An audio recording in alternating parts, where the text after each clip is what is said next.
Assalamualaikum warahmatullahi wabarakatuh. Masih bersama saya di channel Arjano Crypto You. Hai, why? Apa kabar kalian hari ini? Semoga kalian hari ini luar biasa karena market lagi bullish. Oke, lumayan nih. Hari ini Bitcoinnya warna hijau, yaitu di angka $58.000 dibandingkan 2 hari yang lalu pas di angka 56, 54. Ya, hari ini lumayan ya karena ada penurunan inflasinya hingga 2,5% pemotongannya. Wah, mantep banget nih. Oke, untuk mendapatkan iPhone 15 Pro Max dan beberapa aset kripto seperti Bitcoin, Ethereum, Cardano, Solana, PP, Shiba, Dogecoin, Bong, Dox, dan beberapa iDrops, kalian bisa dapatkan. Cukup kalian lakukan registrasi langsung di link deskripsi video ini. Dan perlu kalian ketahui bahwa Bitget itu pakai enak banget, apalagi trade-nya itu 0% atau tanpa biaya. Bahkan di saat market lagi bearish aja, di Bitget ada yang naik hingga puluhan bahkan ratusan persen dalam waktu 24 jam terakhirnya. Dan banyak sekali beberapa altcoin serta meme coin potensial dengan kenaikan yang sangat signifikan. Apalagi hampir rata-rata ya Launchpad iDrop itu listingnya pasti di Bitget ya. Salah satunya seperti Dox kemarin, kemudian nanti ada bakal Cathy, ada Hamster Combat, itu hampir rata-rata Launchpad dan listingnya itu di Bitget gitu ya. Oke, seperti biasanya hari ini saya akan memberikan informasi terbaru dan terupdate tentang perkembangan cryptocurrency. Oke, kalau kita lihat Bitcoin menggunakan time frame mingguan ya, di sini Bitcoin masih mengalami konsolidasi. Jadi channel bottom yang warna hitam ini telah menolak harga dan bertindak sebagai area resistensi. Tetapi selama Bitcoin menghormati level biru yang mana kalian bisa lihat di angka 55.800 dolaran sebagai area support untuk selanjutnya, dan akan ada kesempatan lain untuk mencoba merebutnya kembali ke dasar saluran yang warna hitam ini berada di area resisten di angka 60 ribuan dolar. Semoga saja penutupan minggu ini Bitcoin itu bisa mampu ke angka 60 ribu dolar lagi. Kemudian jika kita lihat panjang, kita lihat dari tahun 2020 halving yang ketiga terjadi. Bitcoin cenderung keluar dari rentang reakumulasi ulang pasca halving itu sekitar 150 hingga 160 hari ya. Ini kalian bisa lihat setelah halving terjadi. Nah, sejarah menunjukkan Bitcoin ini mungkin akan melonjak dalam 2 minggu ke depan atau lebih ya. Kalau menurut saya sih di akhir September atau di bulan Oktober Bitcoin kayaknya udah mulai memasuki fase kotak yang warna hijau ini ya. Ini kalau kita lihat sejarah yang mengatakan ya. Di bulan September ini biasanya itu menawarkan rata-rata pengembangan bulanan yang terbatas, lebih realistisnya. Peluangnya itu lebih baik daripada penembusan pada bulan Oktober. Jadi cenderung itu di bulan Oktober warnanya hijau dibandingkan di bulan September ini. Terutama pada tahun-tahun setelah halving ya. Setelah halving terjadi, cenderung bulan Oktober terjadi pemompaan. Makanya bakal terjadi pemompaannya oke banget gitu ya. Kalau kita lihat time frame 1 bulanan aja setelah halving yang kedua, kalian bisa lihat di tahun 2016 ini garis biru ini pas terjadinya pelaksanaan halving. Nah, ini halving kedua 2016, halving ketiga tahun 2020, dan halving yang keempat tahun 2024. Kalian bisa lihat Bitcoin ini mencapai titik terendahnya itu 547 hari sebelum halving di tahun 2016, namun mencapai puncaknya di pasar bull itu 518 hari setelah halving ya, yaitu di tahun 2017-nya. Bitcoin mencapai titik terendah 517 hari ya, kalian bisa lihat di tahun 2020 sebelum halving tahun 2020, tetapi mencapai puncaknya itu sekitar 549 hari setelah halving. Dan Bitcoin mencapai titik terendahnya itu 517 hari sebelum halving, dan di tahun 2020 itu di 549 hari. Artinya buat menuju ke puncaknya lagi, artinya di tahun 2024 kita tunggu sekitar 514 hari hingga 549 hari. Itu terhitung pas terjadinya halving Bitcoin. Ya, artinya kalau misalkan ini kita lihat sejarah ini terulang, maka di bulan September atau di bulan Oktober atau di kuartal ketiga tahun 2025 Bitcoin udah mencapai tingkat tertingginya yang paling tinggi gitu ya setelah halving. Nah, ini seperti anak tangga yang mana terjadi sudah di dalam chart ini. Wow. Saya selalu katakan momen buy the dip ketika koreksi untuk melakukan pembelian atau entry kayaknya baik-baik aja gitu ya sebelum di tahun 2025. Apalagi di bulan Oktober itu kalian bisa lihat chartnya itu cenderung setelah pelaksanaan halving itu warnanya hijau semua. Ini halving yang kedua ini warnanya hijau semua. Halving yang ketiga tahun 2020 itu hijau semua sampai di bulan Desember. Artinya setelah bulan September itu warna chartnya rata-rata hijau. Makanya saya bilang momen saat inilah untuk melakukan entry, apalagi kalau kalian tahannya di Bitget untuk menyimpan beberapa aset kripto yang aman dan banyak beberapa potensial gitu ya di sini.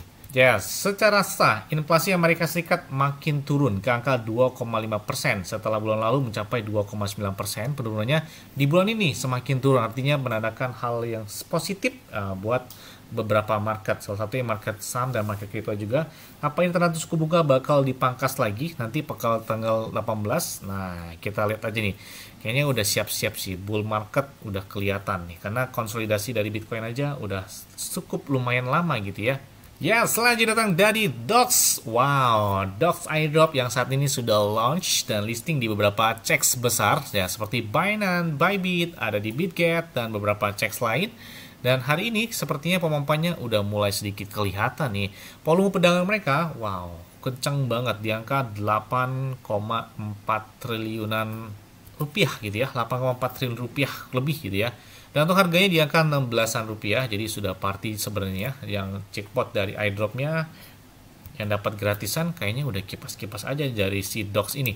Dan kalian bisa lihat, dia saat ini lagi trending topik di seluruh platform tentang aset kripto ya, termasuk CoinMarketCap, CoinGecko, di beberapa pertukaran, itu pasti trending topik buat si Dox ini. Karena menarik perhatian banget, apalagi volume perdagangan mereka aja dalam waktu 24 jam itu tembus hingga 5 triliun rupiah. Jadi market mereka wow, besar banget gitu ya di sini ya.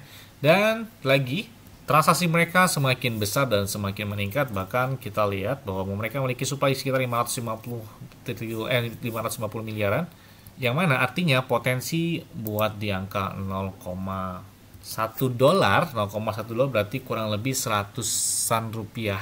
Kayaknya masih oke-oke aja nih. Karena kalau sebelumnya dia pernah sentuh di angka 20 rupiahan dari si Dox ini. Kalau nggak salah tertinggi itu 25 rupiah. Jadi kalau 2 kali lipatnya dari harga hari ini aja, market cap mereka di peringkat 103. Jadi kalau market cap mereka 2 kali lipat dari harga hari ini, misalkan 16 triliun, berarti potensi di angka 40-an rupiah atau 50 rupiah kan udah kelihatan. Apalagi sudah masuki fase bull market nih, yang banyak dinantikan di bulan Oktober mendatang. Mantap banget ya. Oke, kita lihat di Binance Future juga membuka perdagangan dari si Dox sendiri. Dan kita lihat ada 40 juta dari Dox yang sudah terbuka dan ada notes juga. Ini sama-sama dari Toncoin ya, dari projectnya atau dari blockchainnya Ton. Memang akhir-akhir ini sejak tahun 2024 blockchain Ton udah meningkat drastis ya. Selain pemompaan harganya, kemudian ekosistem mereka semakin berkembang. Sangat banyak beberapa airdrop yang menarik dari jaringan Ton tersebut. Nah, selain itu juga desas-desusnya ketika si Dox ini bakal terdaftar di beberapa checks lain seperti Coinbase. Nah, ini yang dinantikan komunitas banget ya ketika Dox terdaftar di salah satu exchange terbesar di Amerika Serikat, Coinbase. Karena memang sebelumnya mereka sudah terdaftar di beberapa checks besar, ada Bybit, ada Get.io, ada KuCoin, Maxi, BitGet, Crypto.com, bahkan di Binance pun sudah ada. Yang belum itu seperti Kraken, terus Coinbase, Robinhood kayaknya belum nih. Kita lihat aja nih buat di bulan Oktober. Apakah bakal terdaftar di sana? Kita tunggu aja. Dan di sini kita lihat bahwa token Dox telah memecahkan rekor meme coin dengan 17 juta pengguna di blockchain Ton. Wow. Dan ini menandai peristiwa pembuatan token terbesar dalam sejarah di dalam meme coin. Bayangkan, ini mencetak sejarah dengan penggunaan terbanyak di dalam memecoin sebanyak 17 juta, dan ini memecahkan rekor sebelumnya. Bahkan komunitas Ton kini menantikan airdrop yang lebih besar lagi dengan beberapa acara seperti di Hamster Combat yang bakal listing di bulan ini, kemudian Cattigen juga yang bakal listing di bulan ini. Ya, udah tinggal tunggu waktu aja. Pokoknya wah, kayaknya kipas-kipas aja gitu ya dari beberapa airdrop ini. Nah, bahkan ini beberapa meme coin dengan volume perdagangan 24 jam terakhir yang paling tinggi itu ada si PP, kemudian disusul oleh Dogecoin, dan disusul oleh Dox sendiri. Dox ini menjadi perhatian banyak banget gitu ya.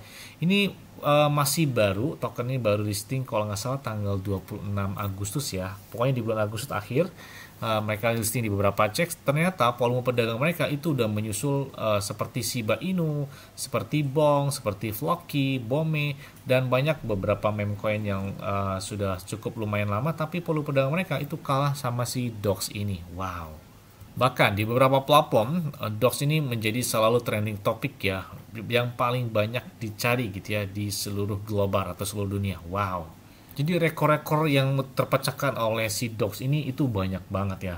Bahkan tim pengembang mereka dari komunitas Ton sendiri mengungkapkan bahwa lebih dari 4,5 juta wallet yang mana saat ini menyimpan Dogs di blockchain Ton menempatkannya pada posisi yang unik yang memiliki pemegang token paling unik di jaringan manapun yang pernah ada. Dan ini itu dicapai hanya dalam waktu 2 minggu setelah dia listing. Wah, gila banget ya.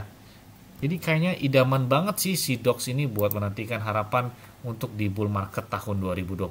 Bahkan beberapa media pun memberitakan atas pencapaian yang terjadi si Dox ini. Ya kayaknya sih kalau di tahun yang akan datang atau di akhir tahun ini mungkin si Dox ini ya mampu lah di angka 50 rupiahan. Atau di tahun yang akan depan bisa sentuh di angka 0,1 dolar.